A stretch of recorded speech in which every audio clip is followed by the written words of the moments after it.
and welcome to another episode of the 905er podcast with me, Roland Tanner. I am Joel McLeod.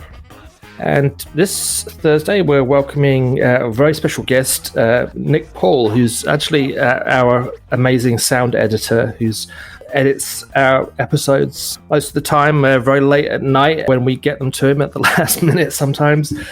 But there's also a undergraduate at Western University in his fourth year and a civil engineering degree. And we just thought there's been obviously been a lot of news, unusually for the sort of back to the new academic year at universities across Ontario.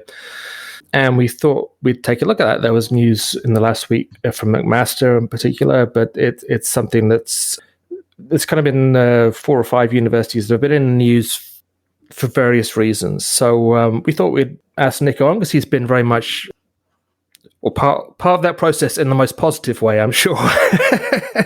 But we thought his experience would be interesting. So welcome, Nick, to the podcast. We obviously know you already, but it's great to actually speak to you as a guest. It's great to be here. I mean, why don't we just kick off with you're in your fourth year. You've got experience of this, and actually, you said you took an internship for a year, so you're kind of, this is your fourth official year, but you're kind of fifth year of education through university in a way. How does this year compare to previous years of that kind of new academic year period? It's familiar, but it's also very different.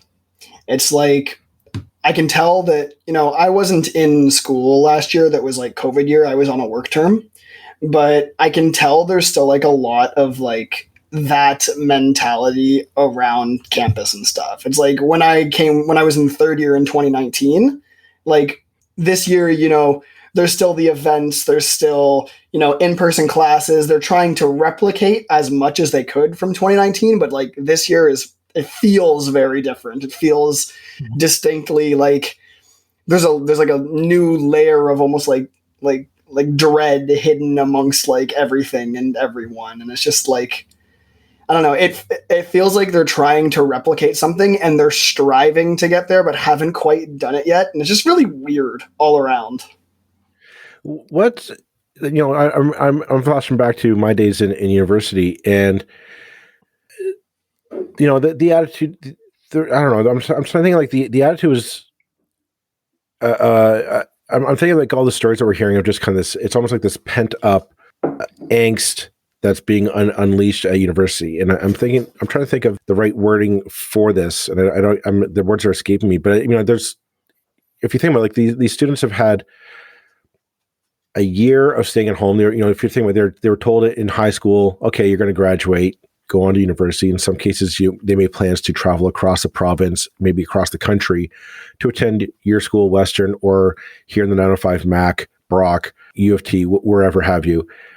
And last year, they were kind of denied that because of COVID. A lot of kids had to stay home for health reasons. Obviously, lockdowns. Schools were not decide we're going to do all of our classes online, and so be it.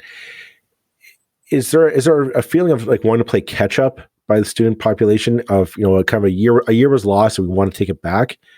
Is that kind of the attitude amongst maybe some of your younger peers on campus?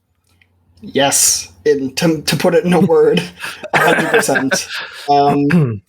Like, for some context, I'm what's called a SOF. So at Western, we have what are SOFs, which are student leaders. Like at most schools across the country, there's DONs in residence, like the upper year student that lives on the floor, helps acclimatize the kids to residence. At Western, we have two groups. We have DONs and SOFs. DONs, the way the university says it is, DONs are the physical support and SOFs are the mental support. And that's how it is. Every first year student has 2 SOFs, one faculty SOF and one resident SOF. And so in my second year, I was a resident SOF. I lived on the floor. I got to know the kids like that. And third year, then fourth year internship. And this year I'm a faculty SOF. So that means I'm kind of helping the students transition from high school to university. All right, so there's a little bit of context on that. Now, I'm on a team of softs, engineering softs. There's 60 to 64 of us, actually, exactly. And there's a lot of second years on that team. And it became, I'd say throughout orientation week, there became to be a sort of stigmatism that the second year softs were just first years. Because, these second year softs, they didn't have an O week. They didn't, O week being frosh week, the first week of school, all the events. There was the stigmatism that all of these second year softs were really just first years, and a lot of the upper years on the team had to take double the work for that kind of thing. Mm-hmm. But there definitely, to answer your question, is that feeling of we got to make up for lost time. Well, I mean, that's an interesting fact that really, I don't think it's actually been kind of reported in the press, is that structure of campus life. And I get it. I remember the idea was like you had these kind of the senior classes kind of mentoring the younger classes into university life.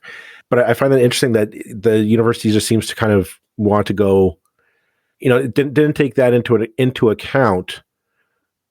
That structure that you have an entire one first year class that really did not have your typical campus lifestyle, and they themselves don't know how to. They didn't have that year to adjust to living away from home, budgeting them their finances, budgeting their time for class, recreation, extracurricular, all that stuff.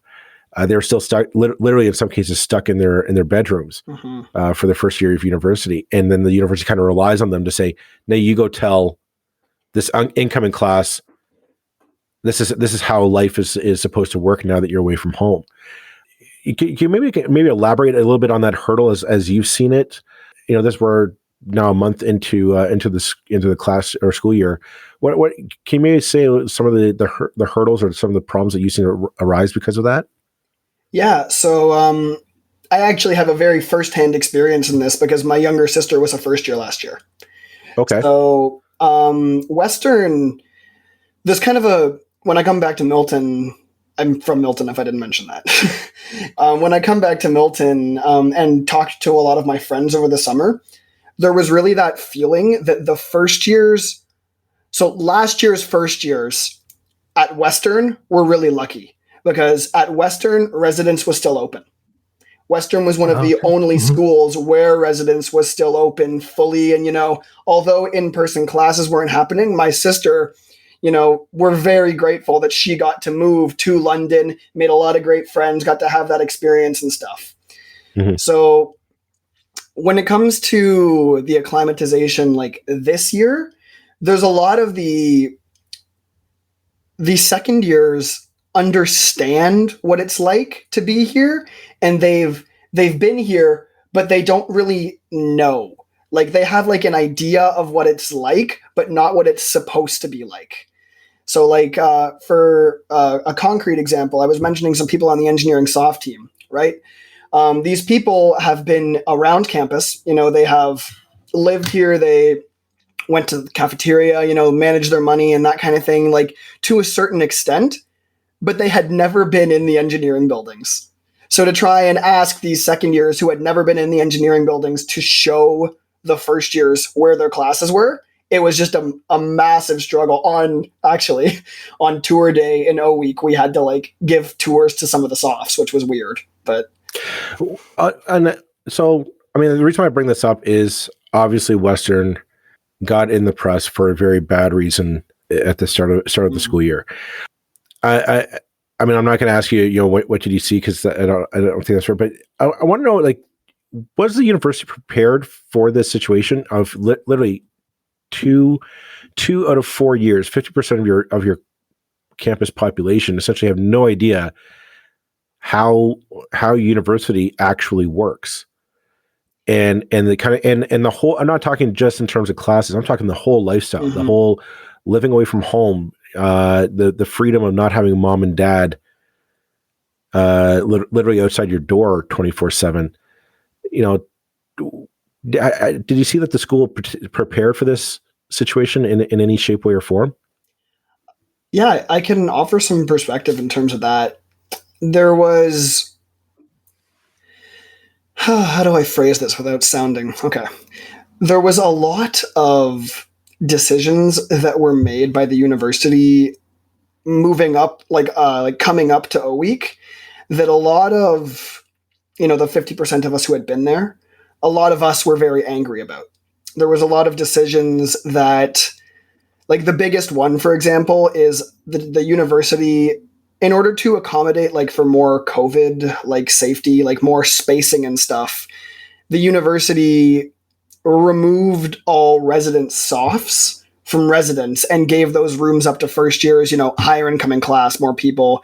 It makes sense from a logistical standpoint, but for the mental health, getting these kids used to the new life kind of thing, when that decision was made, there was a lot of anger from the student body. And that's one, but it's kind of been a little bit of a laundry list of decisions the university's been making in terms of that a lot of upper years have been very angry about. No, yeah, it's just, it got to the point where I guess everyone here really knows about this, but I hasn't seen it reported anywhere on socials or anything like that. The final closing ceremonies at Western, usually this big event, engineering built a cannon that we were going to fire, for heaven's sake. Every soft team protested it. Every soft team canceled their cheer, stood up, held up a megaphone, and said, "Western, keep us safe," and then sat back down. So there's a lot of anger from the upper year student body, which honestly has really just kind of dissipated since O week. And O week, go. So, I mean, just to sort of clarify what you're saying there. So this was the more senior students feeling that the university had at least somewhat let you down, let you all down in not allowing the usual kind of process, the responsible process of induction into university year, if you like, rather than the crazy partying and stuff. Exactly. To go ahead. Okay, well that's that is a perspective I haven't heard before. So that's interesting. There's a lot of, specifically at Western, there's been a lot of anger towards the administration. We organized that 10,000 student march. There's a lot of, now there's weekly town halls regarding Western equity and diversity. There's a lot of lessons that the student body has tried to, there's a lot of lessons that have been learned now by the organization that a lot of the student body kind of like, were like trying to warn Western of. Yeah. Mm-hmm. Okay. Now, and I mean, obviously, so, I mean, I'll just explain to listeners, we're not going to go into the specifics of the allegations that were made about sexual assault, just because it's a whole legal area. We neither want to not believe the women's what has been said by the women, nor kind of just not touch that area. I think is probably the best way of approaching it for us, because particularly, we're just not qualified really to discuss it. However, I think one thing we are qualified to discuss is the kind of how the university prepares to make sure that these kind of things don't happen. And one thing I was thinking of as well, when someone comes to a university, is there any kind of other than from other students, is there kind of like almost like a rule book of these are the things which are acceptable and unacceptable in students? New students having that kind of rite of passage of being away from home for the first time. That's a huge part of being at university, and I don't think anybody would ever want to take that away. But in terms of how male students interact with female students, things like that, there's obviously some really important things that you kind of feel like should be part of the introduction to university these days that weren't in my day. I know that, but maybe should be now. Does that kind of thing happen at all? I'm very glad you brought that up, because there has been, and Western has, Western has actually been championed as having one of the best orientation consent education systems every year until this year. Every year there has been a speaker who's come to Western University, and it's been on the Tuesday of orientation week. It's been one of the mandatory events that all first-year students go to, in which, I forget the gentleman's name, but he's hilarious. He's a comedian, and he makes a very good consent conversation. It's called Can I Kiss You? And I remember in first year, it had a really big impact on me because it was the first time I'd ever seen conversations like that had at such a large scale. It was the first time that, that kind of thing had ever really been talked about with, I guess you're right. We're saying almost like a sort of rule book kind of helping these kids, these specifically like men, acclimatize to the new environment they're in. But this year, it didn't happen. And this year it did happen, but it was optional and over Zoom, and attendance was very, very, very low. Mm-hmm. And so, yeah. What is, from what you can see, I mean, the school has made a pledge to reform its image. Western has the consensus as being a party school, for lack of a better phrase, in Canada. The administration has made a pledge to kind of review that or reform that image. So far, have they? Do you think that they're taking it seriously to reform it, or are they actually putting the goodwill forward to reform it, or is this more, or are you just seeing kind of a lot of talk, not a lot of walk?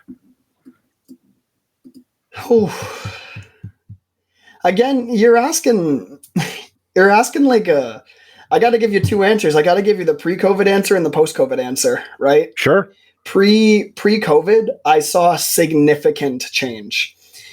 From my first year, my second year being 2018, I was a different kind of soph. I was a resident soph at that point. And there was a lot of effort put in both by the administration and the City of London to kind of, I wouldn't say as much as like stop the student body, but there was a lot of alternative programming put in place. Western kind of created a lot of different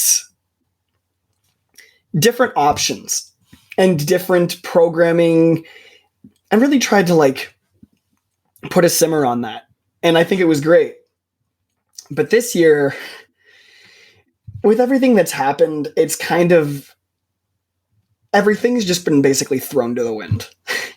In the last month, there's been a lot of everything, and there's a lot of feelings and anxieties on campus that I don't know how the university is going to address. I don't know if they're going to do a good job at addressing it, but my confidence in the school, based on the decisions that I've seen in the last, the decisions I saw pre-O week and up to O week, my confidence in the school to kind of dispel this Western party school myth has gone right out the window. What do you think the school needs to do to change that? What do I think they need to do?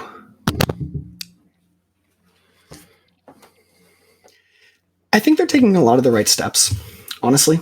I think that, with the latest, the school's latest policies on gender-based violence and bringing that to the forefront and kind of taking the negative images that are in everyone's psyche and trying to have conversations about that, I think that's good. But I think that it's kind of difficult because you're asking a post-mortem question, but I think that a lot of the things that needs to happen at Western is there needs to be a lot of more than just conversations and more than just creating policies and creating different support systems. There needs to be some kind of pre-plan. And I know that before this year, pre-COVID, I don't even know if it's happening post-COVID. That's a different bag of worms entirely. But there's an idea among students on campus that Western is taking COVID more seriously than like everything else. And because of that, a lot of the other social services on campus are really suffering because of that. And I brought that up because the big thing is at Western, there was a service called the Foot Patrol, which one of my best friends actually volunteered for. And it was really cool. And it was just kind of, if you wanted to like walk home with someone, you called Foot Patrol and they would walk home with you. So I think Western needs to like take a step to create services like that to prevent things from happening rather than working on the postmortem, the policies for reporting, the policies for talking in. They need to take steps to fix things. The biggest one would have putting softs, not removing softs from residents. It was just, that was it. I hated that decision and everyone hated that, but that's fine. It's fine. Well, yeah, that presence of kind of more experienced peers is a really sort of, you know, it's a very long tradition of kind of bringing people into a new situation. And yeah, I mean, I guess that's a good point about, you know, because COVID is just dominating everything, that we forget that, well, no, we still need foot patrols and we still need our experienced students to be, you know, bringing the new guys along. And I should just point out at this point that we tried to get speakers from McMaster as well. It was very short notice, and we particularly wanted to have a woman on as well. So we're very aware that the three guys discussing this topic is not the perfect list, but you know, that's just the way it goes sometimes. So, but I mean, it seems to me that whole issue of kind of, I certainly wish that when I went to university back in the Stone Ages, that there had been that kind of introduction to, you know, this, you know, you're an adult now, you're interacting in ways that you couldn't get away with a year ago, which were now are completely legal and allowed. And this is, you know, that really kind of detailed education on consent and things like that just seems so incredibly important that to kind of drop the ball on that this year is really extremely regrettable, you know. Yeah, it's. Do you think the expectations or the demands on you as students at this time in history are kind of tougher than they were in say my my dim and distant past? I mean, do you think, you know, there used to be a kind of toleration and to an extent of like, well, you know, students will be students and it's the first week back and stuff. I mean, do you think it's you know, it's almost like you've got more kind of, for better or worse, rules surrounding you about what's allowed and what's reasonable behavior? It's different. It's very different than, you know, I know you're around my dad's age, Roland, and he often tells me about times back when he was still in university. Yeah, I'm sorry.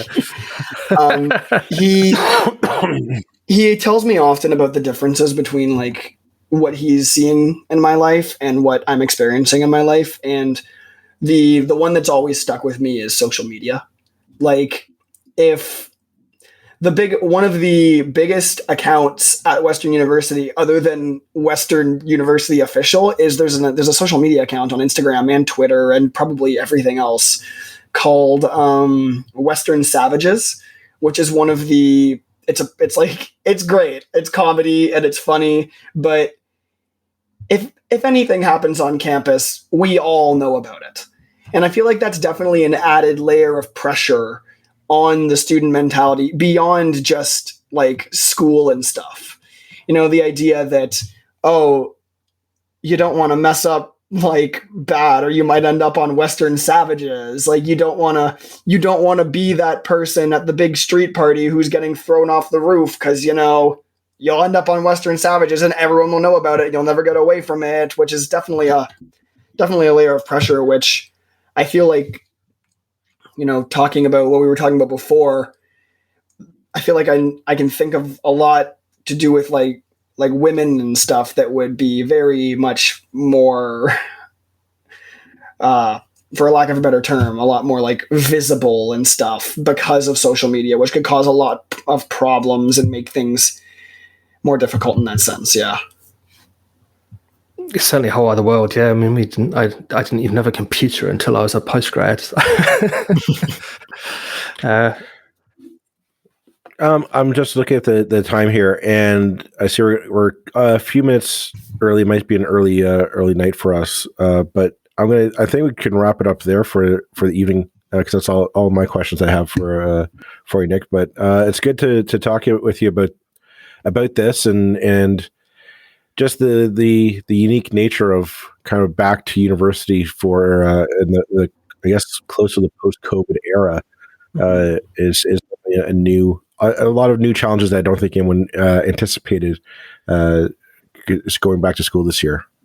One of my nieces is going through university in Britain at the same time, and it really, it can't be underestimated the extent to which the normal experience has been lost for you guys. I mean, again, in Britain, degrees are 3 years, so if you lose a year and a half, that's of kind of being with people, being in residence, doing all that stuff. It's a fundamentally different experience then, which you still get your degree, but it's kind of, I mean, that rite of passage element, I guess, is it's going to be different for you, for your generation, in a way that you can't get back. It's but hopefully out of these experiences, some good things come for future years at all these universities, and we really appreciate you, Nick, coming on and giving us your perspective. I appreciate being here. There's a lot of things that I have wanted to say, and I was able to say it on this podcast, and I hope that 905er listeners appreciate it as much as I have had enjoyment talking. Well, yeah, absolutely, and it's certainly a really, because these stories are so often done from 1,000 miles high by people who are just people like me who are much older and have forgotten what it was like to be first year at university. So thanks so much, Nick, and we'll we may have you on again in future episodes to talk about the student experience. Anyway, thanks for now, and we'll be back next week with more from the 905er.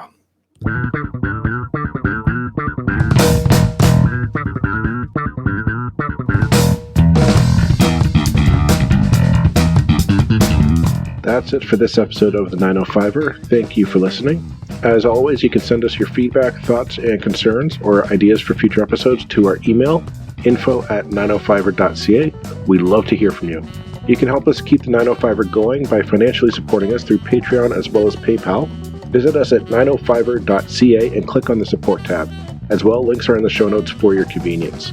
Lastly, you can find us on social media. Search for _905er on Facebook, Twitter, Instagram, and LinkedIn. So long for now. See you next time.